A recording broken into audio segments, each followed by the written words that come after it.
Bharat grace సముద్ర వ్యూహాత్మక విన్యాసం. భారత్ గ్రీస్ తొలిసారి ద్వైపాక్షిక సముద్ర విన్యాసం నిర్వహించాయి. ఇందులో భారత నౌకాదళానికి చెందిన stealth frigate INS త్రికండ్ పాల్గొంది.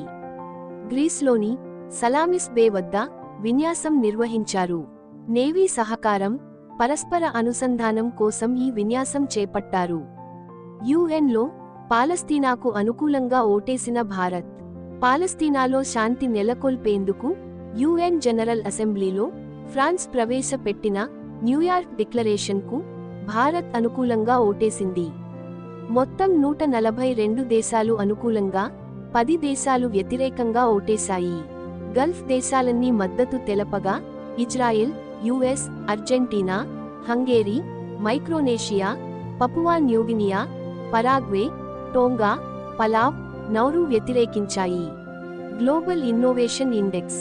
Global innovation index 2025లో భారత్ 38వ స్థానంలో నిలిచింది. 2015లో ఇండియా 81వ స్థానంలో ఉండగా మంచి పురోగతి సాధించింది. ప్రపంచంలో మిడిల్ ఇన్కమ్ దేశాల్లో భారత్ తొలి స్థానంలో ఉంది. స్విట్జర్లాండ్ 15సారి మొదటి స్థానంలో నిలిచింది. 2వ స్థానంలో స్వీడన్, 3వ స్థానంలో అమెరికా ఉన్నాయి. ఇక ఇన్నోవేషన్ క్లస్టర్స్ ర్యాంకింగ్స్లో బెంగళూరు 21వ స్థానంలో నిలిచింది. Exercise Pacific reach 2025. బహుళ దేశాల ఉమ్మడి సైనిక విన్యాసం ఎక్సర్సైజ్ పసిఫిక్ రీచ్ 2025ను సెప్టెంబర్ 15న నిర్వహించారు. భారత diving support vessel INS Nistar తన తొలి విదేశీ పోర్ట్ కాల్ను సెప్టెంబర్ 14న సింగపూర్లోని చాంగి పోర్ట్ వద్ద చేసింది. ఈ నౌక ఈస్టర్న్ ఫ్లీటికి చెందిన ఫ్లాగ్ ఆఫీసర్ కమాండింగ్ నియంత్రణలో పనిచేస్తుంది. ఈ విన్యాసంలో డీప్ సబ్మెరిన్ రెస్క్యూ సామర్థ్యాలు, మల్టీనేషనల్ సముద్ర సమాచారం అందిస్తుంది. భమిడపాటి విశ్వనాథ్కు భారతీయ భాషా సమ్మాన్ అవార్డు. భమిడపాటి విశ్వనాథ్కు భారతీయ భాషా సమ్మాన్ 2025 అవార్డు లభించింది. తెలుగు భాషకు ఆయన చేసిన సేవలకు గుర్తింపుగా ఈ అవార్డుతో సత్కరించారు. ఈయన బనారస్ హిందూ యూనివర్సిటీలో తెలుగు విభాగానికి చెందిన retired professor. Jammu Kashmir lieutenant general Manoj Sinha ఈ అవార్డును అందజేశారు. డాక్టర్ పద్మజా రావుకు world food prize federation inspiring the next generation award అందజేసింది. సెప్టెంబర్ 13న జరిగిన డైలాగ్ నెక్స్ట్ ఇండియా కార్యక్రమంలో ప్రదానం చేశారు. యువ శాస్త్రవేత్తలకు మార్గనిర్దేశకం, గ్రామీణాభివృద్ధి, వ్యవసాయ పరిశోధనలో సామాజిక శాస్త్ర ప్రాధాన్యంకుగాను అవార్డు ఇచ్చారు.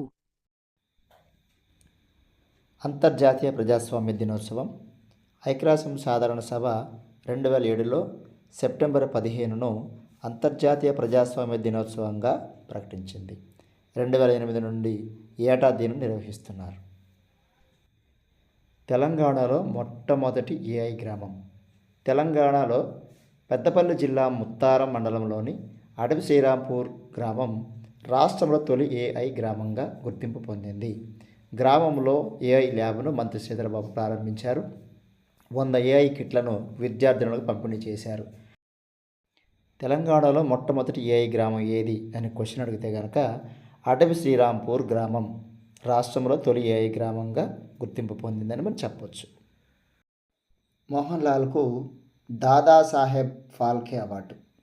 మలయాళ సూపర్ స్టార్ మోహన్ లాల్ను 2023 సంవత్సరానికి గాను దాదాసాహెబ్ ఫాల్కే అవార్డు వరించింది. ఈ నెల 23న జరిగే 71వ జాతీయ సినిమా అవార్డుల ప్రదానోత్సవంలో ఆయనకు ఈ పురస్కారాన్ని ప్రదానం చేయనున్నారు. అయితే ఇప్పటికే ఆయన పద్మశ్రీ, పద్మవిభూషణ్ అవార్డులు కూడా అందుకున్నారు. ప్రపంచంలోనే తొలి AI మంత్రి. అల్బేనియా ప్రభుత్వం ప్రపంచంలోనే మొట్టమొదటిసారిగా AI ఆధారిత డిజిటల్ మంత్రిని నియమించినట్లు ప్రధాని AD రామ ప్రకటించారు. దీనికి డోయల్లా అని పేరు పెట్టారు. ప్రభుత్వ టెండర్లు, ప్రజానిధుల వినియోగంలో నిర్ణయం తీసుకునే అధికారం దీనికి ఉంటుంది. టెండర్ వ్యవస్థను పారదర్శకంగాను నిర్వహించడానికి డోయల్లా పర్యవేక్షణ